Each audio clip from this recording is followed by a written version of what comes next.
Roque Mendezek frankismoko biktima aitortza jaso du Espainiako gobernuaren eskutik.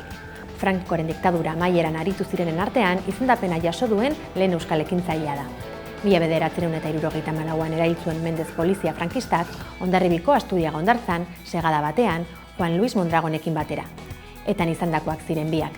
Eta erailketen ostean gertatutakoa ezkutatzen saiatu zen erregimen frankista. Orain, giza eskubideen behatokiak kereila bat aurkeztuko du gertatutakoa argitu dadin. Eusko Jaurlaritzak jada aitortu zuen Roque Mendez biktima gisa 2023an.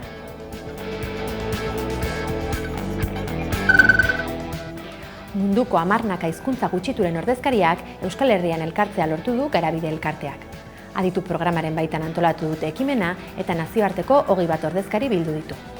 Euskararen biziberritzearen berri ematea da helburuetako bat, baita komunitate ezberdinetako kideen hartu emana sustatzea ere. Datozen asteetan Euskal Herriko hainbat txoko bisitatzeko aukera izango dute, hala nola, Aretxabaleta, Bilbo edota Tafalla.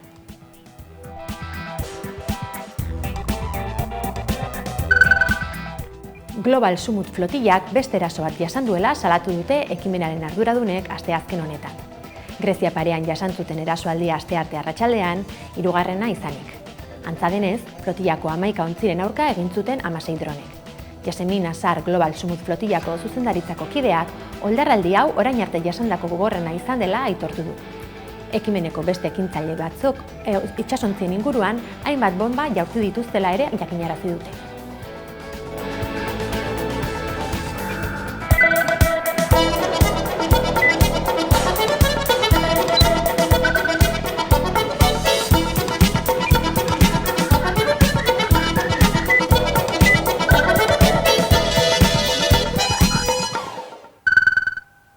Gabon guztioi eta ongi etorri irailaren 24ko albistegi honetara. Talde memorialistek agerraldia egin dute asteazken honetan Iruñean. Informazio gehiago dauka Irun Errejanok. Elkarte memorialistek manifestazioa deitu dute azaroaren 15ean larunbata arratsaldeko 6etan, monumentua eraiztearen alde. Manifestazioa Iruñeko Erorian monumentutik abiatuko da eta udaletxean amaituko da. Iruñeko udala eta Nafarroko gobernua seinalatzeaz gain, azaroaren 20ean diktadorea hil zenetik 50 urte beteko direla mahai gainean jarriko dute. Iruñeko elkarte memorialistek asteazken honetako prentsaurrekoan iragarri dutenez, manifestazioa egingo dute azaroaren 15ean, arratsaldeko 6etan, Erorien monumentua behin betiko eraistea eskatzeko. Martxa monumentutik bertatik abiatuko da eta udaletxearen aurrean amaituko da. Bozeramaileek azaldu dutenez, protesta Franko diktadorearen heriotzaren 50. urteurrenarekin bat dator. Eta frankismoaren biktimentzako egia, justizia eta erreparazioaren aldeko konpromisoari erantzuten dio. Azaroaren 20ean, betiko dira 50 urte Frankoren izenetik eta geroztik mantentzen dugu oraindik, justizia erreparazioari gabe eta hori exigitzen du alde batetik hori. Eta gero, importanteena, monumento de los caídos botatzea berehala. Salatu dutenez, Nafarroko gobernuak eta udaleko alderdiek Iruñeko ikur frankistarik handiena mantentzen jarraitzen dute eta ez dituzte memoria demokratikoaren legearen gomendioak eta biktimen iritzia errespetatzen. Plataformak kritikatu du udala eta eraikina mantentzaren alde dauden talde politikoak txostenekin eta prozedurekin korapilatzen ari direla, eraikina eraistea atzeratzen den bitartean. Biktimei gezurrak esatea eta mespretxatzea ere leporatu diote udalari, eta auzitara jotzera behartu dute kolektiboa, haien eskubideak defendatzeko.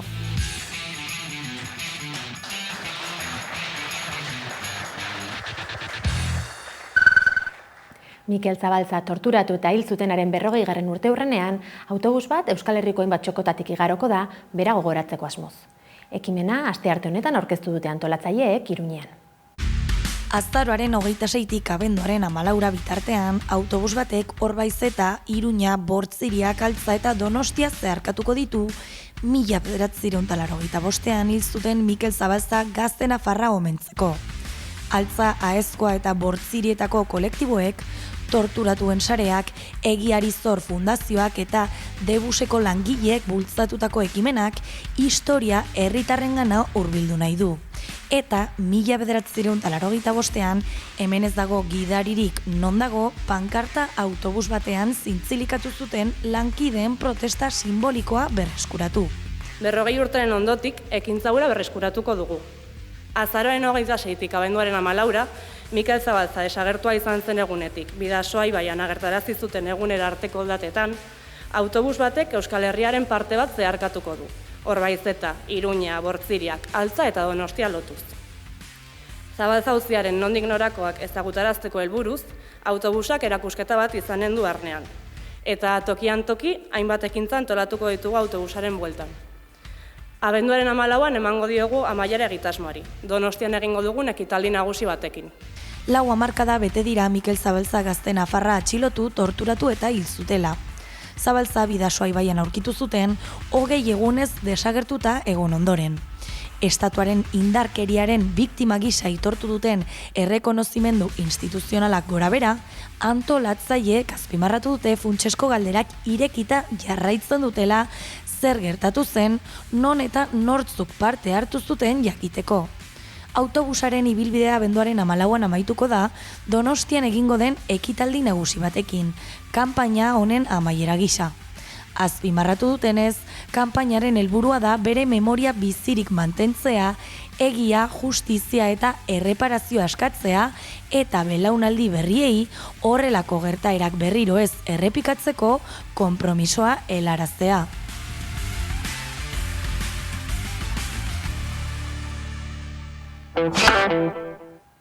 Adunan, ertzaintzak gizon bat atxilotu du prostituzioaren bidezko sexu esplotazioa eta sexu eraso saiakera leporatuta. Adunako gizon bat atxilotu du ertzaintzak prostituzioaren bidez sexu esplotazioa egin eta sexu eraso bat egiten saiatzeagatik. Eusko Jaurlaritzako Segurtasun Sailak atxilotua prostituzio etxe bateko arduraduna dela jakinarazi du eta klubean zegoen langile batek jasandako egoeraren ondorioz ezagutarazi dutela kasua. Lokaleko arduradunak langilei jartzen zizkien baldintzak jasanezinak zirela salatu du biktimak. Atsedenik hartu gabe lan egitera behartzen zituen eta haien borondatearen kontrako zerbitzuak eskaintzera ere. Hori gutxi ez eta langileak azaldu du behin atxilotua haren aurkako sexu eraso bat egiten saiatu zela. Salaketan gainera emakumeak ohartarazi du arduradunak substantzia sorgorgarriak eskaintzen zizkiela bezeroei eta langilei eta hoiek kontsumitzera behartzen zituztela. Egoera hau hilabetez pairatu zuen biktimak eta gertatu zitekenaren beldur, etzela salaketa jartzera ausartzen adierazi du. Hala ere, azkenean larunbat honetan ausartu da ertzaintzara joaten. Segurtasun sailaren arabera atxilotuari sexu esplotazioaren delitua eta sexu eraso saiakera delituak egotzi dizkiote. Naiz eta ertzaintzak ez duen konfirmatu pertsona bera denik, adunan 2024an Espainiako poliziak klub bateko jabea atxilotu zuen, 18 emakume sexualki esplotatzeagatik. Orduan, biktimek poliziari helarazi zioten lokala 24 orduz egon oizela zabalik eta bertaratzen ziren pertsonek han erosten eta kontsumitzen zutela droga. Zehazki atxiloketa egunean 26.000 euro dirutan eta 75 gramo kokaina aurkitu zituzten. Donostiako Zinemaldiaren 73. edizioa aurrera doa. Gure berri emaile Udan Herbeok azken egunetako ekitaldien berri emango digu. Donostiako Zinemaldia Ekuatorera heldu da, urtengo 73. edizioan 38 euskal ekoizpen izaten ari dira eta bart gauean Euskal Zinemaren gala ospatu zen. Bertan aurtengo sariak banatu zituzten, Sara Fantoa zinemagia jasu egile berriak saria jone batzutan filmagatik, Zinemira aitortza saria Asier Altunarentzat eta Telmo Esnalentzat izan da aurten. Aintzane Perez de Palomar produktorea jaso du bestalde orezko saria, Miren Gaztañagak bultzada saria eta azkenik Borja Kobeaga jaso du Gidoi Onenaren saria. Donostiako zinemaldian bestalde garrantzi handia izaten ari da eta protagonismo handia Gazako sarraskiaren aurkako salaketak nuna ikusten ari baikara eta gaur arratsaldean Okendo plazatik abiatu da Palestinari bultzada eta babesa emateko mobilizazio jendetsua. Bertan bat egin dute zinema sektoreko 350 lagun baino gehiagok, baita bertaratu diren zenbait herritarrek. Uxue Mori, EHUko irakasle eta ikerlaria eta Gladys Sariaren 5. edizioko irabazlea izan dugu gaurkoan 11. platoan. Hauxe da kontatu diguna. Gladys Sariek Euskal Emakume Zientzialarien proiektu eta ekimenak aintzatesten dituzte STEM alorrean teknologia, ingenieritza eta matematikai erreferentzia egiten diena. Aurtengo 5. edizioaren irabazlea Uxue Mori EHUko informatika fakultateko irakasle eta ikerlaria izan da adimen artifizialaren inguruko proiektu bati esker. Eta guztien buruz hitz egiteko daukagu gaurkoan 11. platoan. Arratsaldeon Uxue. Arratsaldeon, kaixo. Lehenik eta behin zorionak Gladys Saria irabazi izanagatik, kontentu egongo zarela imaginatzen dut aintzatespena lortu izanagatik. Bai, oso pozik. Bai, ez da inoiz espero lako zerbait eta egia esan eskertzen da. Bai, beti esaten dut ingurukoek baloratzea dela garrantzitsuena, baina egia esan hau ere eskertzen da. Bai. Konta iguzu zer nolakoa den sarietara aurkezturiko proiektu hori edo sariak aintzatesten duen proiektu hori? Bai, paimaia gehien bat, gizartearen onura bilatzen duen adimen artifiziala azpimarratu saria ematerakoan, eta hori da gehien bat azken 2 urtetan proiektu bat abiatu dugu, ondare izenekoa, eta bertan 3 helburu nagusi dauzkagu. Lehenengoa izango litzake gizartearen onura bilatzen duten adimen artifizialeko aplikazioak lantzea, bestea izango litzateke formakuntza, bai arlo profesionalean eta baita gizartea formatzea adimen artifiziala zer den, nola funtzionatzen duen, zeintzu diren arriskuak, eta hirugarrena izango litzateke disiplinarteko sare bat sortzea. Orduan urte honetan elkartu gara filosofoekin, soziologoekin, zuzenbideko jendearekin, dena hori, adimen artifizialaren arloan, baina ikuspegi interdisziplinar batetik. Adimen artifiziala gerozta presenteago daukagu gizartean, baina oraindik ez jakintasun maila handia da gizartearengan orokorrean? Bai, nik uste dut hori da, nik uste dut formakuntza klabea dela, zeren jende asko uste du adimen artifiziala bakarrik dela ChatGPT, eta ez adimen artifiziala aspaldi landutako, aspaldi lantzen hasi zen teknologia bada, orain izan du gorakada handia gizartean txertatu delako modu orokorrago batean, baina berez gauza sistema askoz mota ezberdin gehiago daude, ChatGPT eta horrelakoak horiez gain. Aipatu zu ChatGPT egia da gaur egun halako erremintak direla adimen artifizialarekin gehien lotzen ditugunak edo, zein beste modutan edo ikus dezakegu presente adimen artifiziala egun?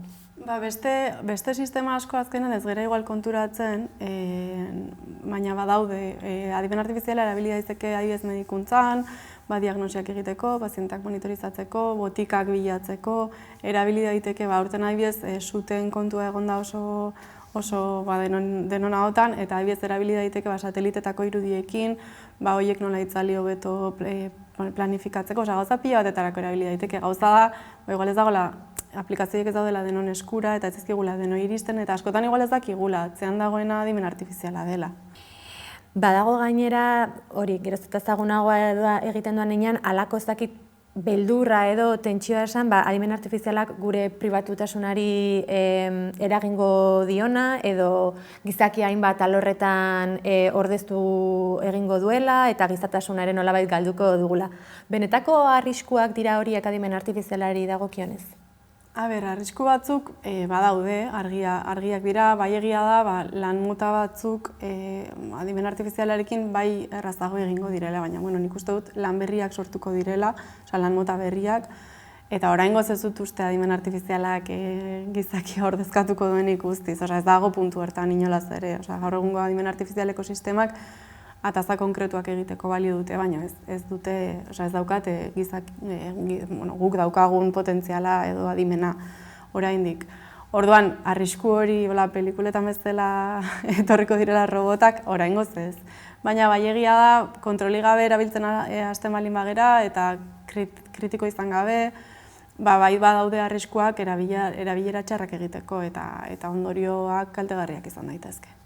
Eta pribatutasunaren beldur edo horri dagokionez? Adimen artifiziala azken finean, sistema gehienak datuetan oinarritzen dira, datuetatik ikasten dira ereduak, eta orduan, askotan ez gara konturatzen, baina guk horrelako sistemekin interaktuatzen dugunean, sartzen ditugun datuak edo informazioa bererabili egiten da. Orduan, pribatutasuna egon daiteke jokoan, zuk segun ze informazio ematen diozun. Egia da, sakelekoak erabiltzen ditugunetikan, egia da, gure informazio asko bai zuzenean joaten dela horrelako sistemetara eta horrelako teknologika handien datu basetara. Baina nik uste dut, bakoitzaren pribatutasuna baino gehiago garrantzitsuagoa dela ere, jende askoren informazio asko daukatela, eta orduan atera ditzaketela joerak, patroiak, denoi buruzkoak. Igual ez da inbeste zure informazio partikularra, baita ere, segun ze informazio erabiltzen duzun, baina baita ere hori, denok ematen ari gerela gure informazio guztia doainik. Onurak ala ere uste duzu gailendu egiten direla arlo honetan, arriskuei adi egon beharko bagenu ere, edo bi gauzen arteko ez dakit hor kontra pixu bat ez dela dago? Nik adimen artifizialan lan egiten dut, hori irakasten dut, eta ez nago adimen artifizialaren kontra inolaz ere. Iruditzen zait teknologia oso erabilgarria dela eta gauza askotan asko lagundu dezakela. Orduan, esan nahi dut, uste dut aurrera egin behar dugula eta jarraitu behar dugula ikertzen eta erabiltzen adimen artifiziala. Baina hori, uste dut, kontuan izan behar dugula zer den, nola funtzionatzen duen, zein sortzen ari den adimen artifizialeko denok erabiltzen ditugun sistema horiek eta zertarako, eta hori gutxienez kostiente izan behar gerala, hori zer dagoen eta nola funtzionatzen ari den. Aipatu duzu, matematikak ikasi zenituela, egun EHUko irakasle informatika fakultatean. Alorreko zientzia horiekiko interesa, teknologiarekiko interesa betidanik izan duzu? Bai, nik uste, egia esan beti gustatu zait ikastea eta denetatik gustatzen zitzaidan egia esan, baina nahiko azkar erabaki nuen zientzietatik joan nahi nuela, eta gero pixkat deskartatzen joan nintzen, biologia eta zitzaidan hainbeste gustatzen, eta poliki-poliki, baina egia esan bere momentuan adiez ingenieritzak ez nituen planteatu eta gaur egun pentsatuta agian ingenieritza informatikoa adibidez guztua ikasiko nuke. Datu erreparatzen baldin badiegu ala ere, oraindik emakumeen presentzia ez da izan behar lukeen alor horretan, STEM zientzietan, zergatiaren diagnosia egitea posible da, zer dagoen horren atzean? Ni ez naiz aditua hortan, eta ez daki, nik uste arrazoi asko daudela. Ezberdinak eta gainera aldakorrak direla, ze adibidez matematikan orain arte gutxi gora bera erdia eta erdia ziren neskak eta mutilak, eta orain uste nahiko jeisten ari dela emakumeen portzentajea. Zein den arrazoia ez dakit, esaten dute batzuetan merkatu eskalearekin lotuta dagoela, beste batzuetan hori karreraren izenarekin, ingenieritza ditzen bada edo ez,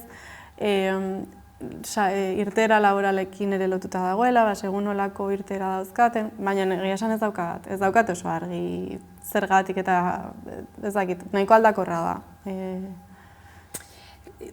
Badaude behintzat inkestak eta ikerketak oraindik ere irudikatzen dutena emakumeok bereziki orain nerabe urteetan gaudenean eratzen dugula halako aurre iritzi bat bezala zientzietan ez garela onak edo matematiketan ez garela onak eta biologikoki demostratuta dago ez daukala inolako oinarririk. Orduan, zergatik da irudikeria hori neska daukagun tendentzia hori pentsatzera ez zientzietako alorra hau, ez da guretzat.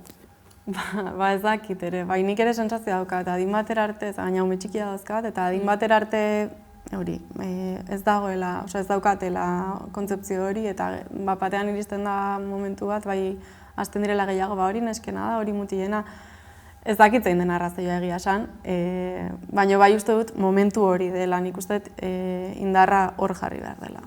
Hor esan behar zaien eskei ez dela hori ez dela egia. Erreferenterik izan duzun ibilbidean, eta zenbaterainoko garrantzia duten erreferente horiek, etorkizun bat irudikatzerako garaian. Hori, nire ama matematikaria da, eta orduan, hor bai eukidet nik uste, eta adibide bat argia hori izan daitekela bide posible bat. Eta orduan horrek ziur euki duela eragina. Baina gero hortaz gain nola referente argi bat ez dauka. Nik uste nire inguruko jendetik nola bakoitzetik hartzen dutela puskatxo bat, eta eraikitzen dut, hori ez, referente orokorrago bat. Ikerketaren alorrari ere erreparatu nahi genioke elkarrizketan, hori aipatu dugun bezala, Gladysariko epaimaiak baita aipatu du ikerketak gizarteratzeko edo jakintza transferentzia hori gauzatzeko alegin hori azpimarratu nahi izan dute. Askotan agian ikerketa alor akademikoan geratu ohi da? Bai egia da, helburuak ezberdinak izan daitezkeela, batez ere segun zertan egiten duzun ikerketa. Nik adibidez, nire ikerketa alorra adimen artifiziala nahiko ikerketa oinarrizkoa da. Bai beti inspiratzen gara benetako problemetan, baina gero ematen ditugun soluzioak nolabait orokorrak dira eta hori metodologikoak. Orduan, bai dago salto bat. Azkenan problema erreal batekin lan egiten duzunean, denbora gehiago ez da hainbeste ikerketa, baizik eta askotan gehiago lankarga handia datuak prozesatu, garbitu, ezakizer, baina hori igual ez zin da hain erraz publikatu. Ez berdina da. Alare, imaginatzen dut, ikerketa munduan proiektuak aurrera eramatea, modu akademikoagoan edo gizarteari begira ere, ez dela erreza izango, baliabide falta dago oraindik? Nik uste diferentzia handia dagoela ikerketa taldearen edo kontekstuaren arabera. Ni beti egon naiz ikerketa talde nahiko handi batean eta nahiko ona, eta orduan egia esan finantziazio aldetikan beti eduki dugu, beti egon gera nahiko lasai. Baina bai egia adibidez ikerketa talde txikiagoak edo beste egoeretan dagoen jendeak bai daukala arazo gehiago ikerketa aurrera ateratzeko. Eta bai, beti da, beti gehiago beti da hobeto. Ikerketan beti dirua behar da, eta adimen artifizialean, hori ez, esperimentuak egiteko eta konputazio makinak behar ditu, dirua bai, behar da eta gehiago normalean eskertzen da, bai. Irakaskuntza eta ikerketa uztartzen dituzuzuk eremu profesionalean, ez dakit baten bat duzun gogokoago edo denboraldiaren arabera doan edo bien arteko fusio hori gustuko duzun? Niri egia esan gustatzen zait biak eukitzea. Momentu batzutan egia lan handia dela eta pixkat fragmentazioa ekartzen dizula burura, baina gustatzen zait. Ikerketa bakarrik uste dut batzutan pixka bakartia dela, oso kompetitiboa, alde hori gogorra dauka, eta dozentziak ematen dizu pixka bat, hori ez, jendearekin tratua, bien arteko uztarketan ikusten niri gustatzen zait. Tania amaiera emateko, zein hildo edo jorratuneko zenituzke zure hurrengo ikerketa proiektuetan edo zertan zabiltza momentu honetan? Dauzkat hildo ezberdinak, oaintxe bertan nago alderdi akademikoan nago nahiko interesatuta ereduak nola ahaztu dezaketen informazio konkretu bat. Adibidez, imaginatu adimen artifizialeko eredu bat eukita, norbaitek eskatzen dizula bere datuak borratu nahi dituela. Nahiz eta datuak borratu, ereduan datuien eragina gelditu egiten da. Orduan, hor dago ikerketa arlo bat oso interesgarria, hori ez, nola desegin datuen eragina, baina eredua berriro zerotik entrenatu gabe. Eta beste hori da proiektu horretan antzat edo beste baten bat badaukazu? Hori da akademikoa eta gero ondare edo beste proiektuan hor dazkagu gauza pilo bat, daukagu hori soziologiokin orain daukagu nahiko laizter egingo dugu ikasleak elkartuko ditugu soziologiakoak eta informatikakoak eta proposatuko dizkiegu diseinu problema batzuk, adimen artifizialekoak, baita ere daukagu sortu dugu talde bat Jakmorea izenekoa informatikako ikasleen eskak eskoletara joango dira tailerrak egitera eta pixkat hori referenteak sortzeko eta dauzkagu gauza pilo bat, baina orain dauzkagu ere zuzenbidekoekin pare bat proiektu, kurso ezberdinak hori adimen artifiziala eta regulazioa edo legedia nola dagoen momentu enten. Eta, holako gauzak, ez naiz aspertuko. Orduan, agian etorkizuna hortan dago, alor ezberdinetako jendearen elkarlan horretan beste soluzio batzuk edo ateratzeko? Bai, nik uste klabea dela. Nik uste dut adimen artifiziala ezin dugula bakarrik alderdi teknikotik begiratu, eta beste asko dagoela. Eta orduan beste disiplinetako jendak asko daukala ere aportatzeko. Eta orduan gauza askotan gu ez gera konturatzen, baina haiekin elkarlanean zaudenean ikusten dituzu gauza askoz gehiago. Eta orduan hori niretzako oso aberasgarria da. Orain esan daukarekin utziko dugu gaurkoan elkarrezketa, Uxue Mori, mila esker Amaikan izateagatik. Zuei, eskerrik asko. Mila esker. Desgaraian taldeak, hainbat musikarirekin eginiko kolaborazioarekin amaituko dugu gaurko saioa, Uafa izeneko abestiarekin. Gogoratu Amaikaren webgunea eta sare sozialak eskuragarri dituzuela informazioa zabaldu nahi izanez gero. Mila esker zuen arretagatik, ondo izan eta bihar arte.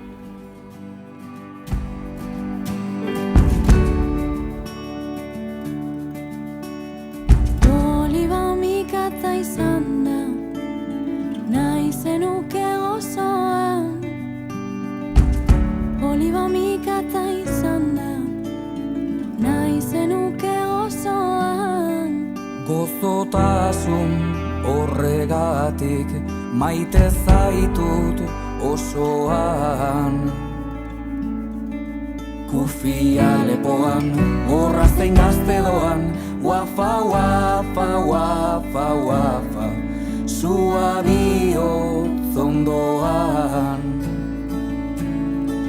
Kufia lepoan, horra zein heldu doan, Uafa, uafa, uafa, uafa, zua bihotz ondoan.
Zapaldua izan da, nahi zenuke mulkoan.